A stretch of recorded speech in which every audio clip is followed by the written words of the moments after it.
On en vient donc aux ondes progressives.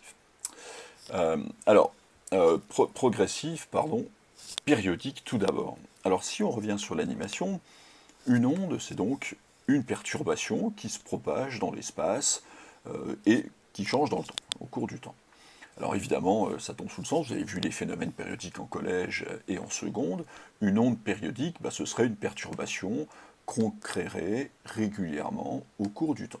Donc on aura un phénomène qui va se reproduire identique à lui-même régulièrement dans le temps. Voilà, donc ça c'est ce qu'on peut appeler une onde périodique, ça tombe vraiment sous le sens, ça ne présente pas de difficulté. Donc une onde progressive est dite périodique si une onde progressive est périodique, pardon, si la perturbation se reproduit identique à elle-même. Et ce qui est important, c'est la définition de la périodicité. C'est régulièrement dans le temps ou au cours du temps. Donc une onde progressive est périodique si la perturbation se reproduit identique à elle-même régulièrement dans le temps. Et évidemment, si le motif est sinusoïdal, on va dire que la perturbation est périodique et sinusoïdale. Donc ça, c'est le cas classique, on représente une onde. Si je crée quelque chose de continu, donc ici sinusoïdal, je vais avoir une perturbation qui va être sinusoïdale périodique. Donc une onde progressive sinusoïdale. Voilà ce que ça veut dire. Voilà ce qu'on a. Donc ça fonctionne évidemment pour des ondes longitudinales, mais ça peut aussi fonctionner pour des ondes transversales, telles que c'est ici. Excusez-moi, la perturbation est perpendiculaire à la direction de propagation de l'onde. Ici, la perturbation est collinéaire à la direction de propagation. Donc, on est aussi sur une onde sinusoïdale. C'est pas un souci, c'est moins évident à voir, certes, mais on regarde ici, on voit bien que la pression varie de manière sinusoïdale. On pourrait le voir. Donc, onde progressive sinusoïdale. Pardon. Alors, là où ça devient un petit peu compliqué, c'est quand on va parler de la notion de périodicité. Parce qu'on a dit, si vous vous souvenez, dans le premier paragraphe de ce chapitre, que les ondes, eh bien, elles se propageaient dans l'espace, mais également dans le temps. Et donc, ça veut dire que la périodicité, elle va être à la fois dans l'espace et dans le temps. On dit qu'il y a une double périodicité de cette onde. Alors, c'est un petit peu délicat, il va falloir être attentif ici. Si je regarde mon onde, ici, eh bien, celle-ci avec la corde, si j'arrête l'onde, eh bien on voit bien qu'il y a une certaine périodicité, c'est-à-dire de là à là, naturellement, on va tracer la période. Alors, sauf que maintenant, il faut faire attention à l'échelle. On est en physique, il n'y a pas juste une notion de motif, il y a aussi une notion d'unité et d'échelle. Ici, je suis gradué en centimètres, donc je suis dans l'espace. Attention, ce n'est pas des secondes, ce n'est pas un temps, ce n'est pas tout à fait la période telle qu'on l'a décrite précédemment dans les cours de collège et de seconde. Donc ici, je vais avoir une périodicité qui est spatiale. Effectivement, le point qui est là et le point qui est là sont dans le même état de vibration. Ils sont au sommet de la vibration, ils vont vraisemblablement redescendre après. Celui-là est dans le même état de vibration que celui-là. Celui-là dans le même état de vibration que celui-là, etc., etc. Donc ici, j'ai une certaine périodicité, mais qui est spatiale. Donc ça, c'est ce qu'on appelle la longueur d'onde. Alors j'ai commencé par celui-là et pas par celui-là. Naturellement, on définit la période telle que celle-ci, mais la plus simple à voir, c'est finalement celle-ci. Et c'est ce qu'on appelle la longueur d'onde. Donc c'est finalement la distance, attention, qui sépare deux points qui possèdent le même état d'excitation, c'est ce qu'on vient de voir. Donc je peux le mesurer là, je peux le mesurer en bas, je peux le mesurer finalement n'importe où, à l'endroit où cela m'arrange. La périodicité temporelle, elle est un petit peu plus délicate à voir. Alors essayons de revenir là-dessus. La périodicité temporelle, il faut cette fois-ci que je fasse abstraction de l'espace. Je me place en un point. Donc ici j'ai un repère, j'ai un point bleu. Ce point bleu, finalement il reste toujours à 10 cm et demi de l'excitateur. Mais ce point bleu, ça ne veut pas dire que ses propriétés ne changent pas. Parce que si je regarde ce point, je vois qu'il monte, qu'il redescend, qu'il remonte, qu'il redescend. Et donc, il revient à chaque fois au même endroit, après avoir fait un certain motif. Et donc, si je chronomètre le temps qu'il met, par exemple, pour faire le motif, monter, descendre, remonter, hop, je démarre le chrono, il redescend et il remonte, et bien je m'aperçois qu'il met 3 secondes 39 par exemple à revenir au même point.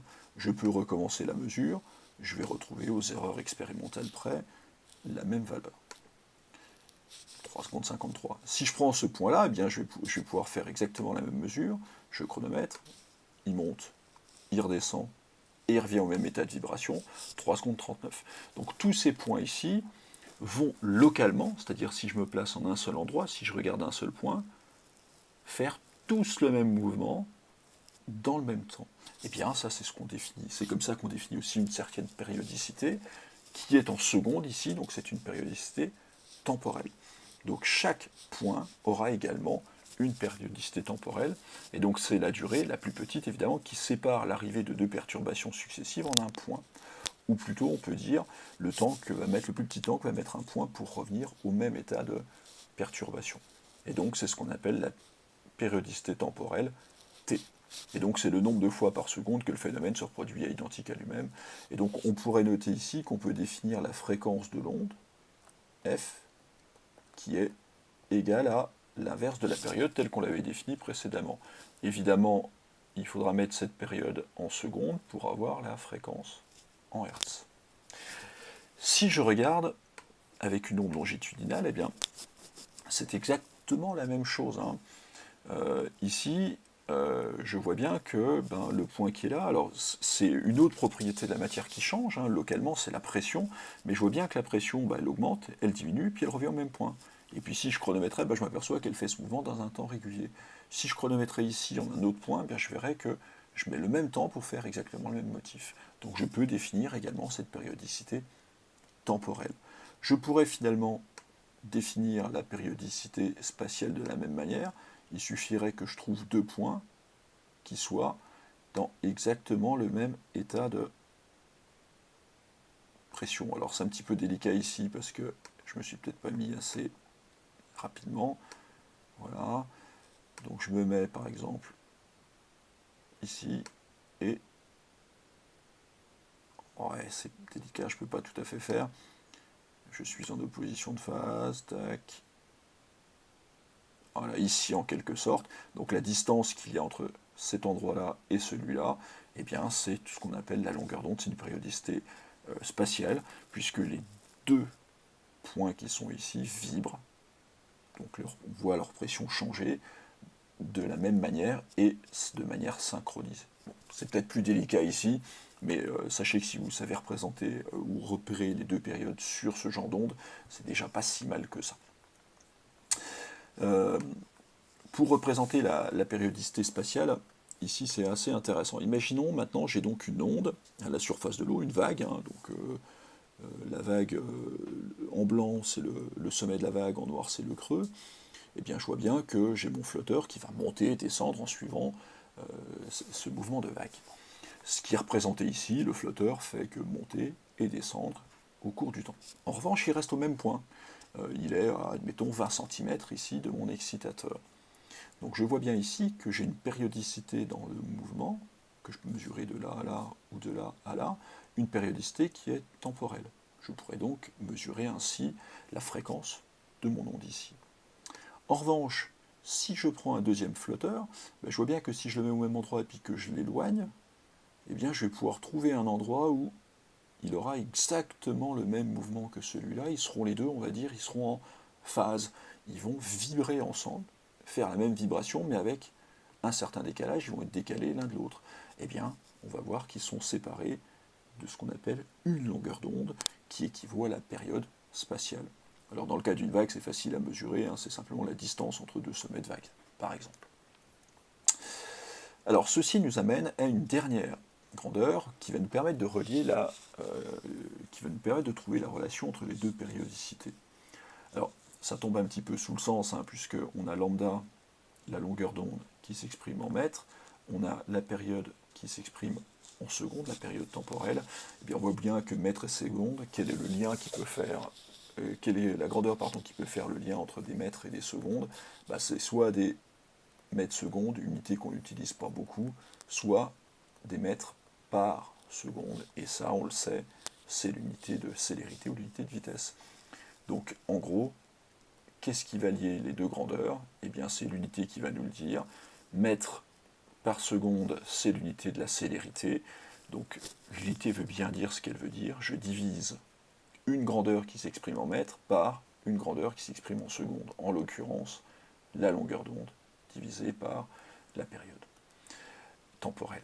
Et donc, voilà la relation entre ces deux périodicités. En gros, la vitesse, c'est simplement la longueur d'onde divisée par la période temporelle.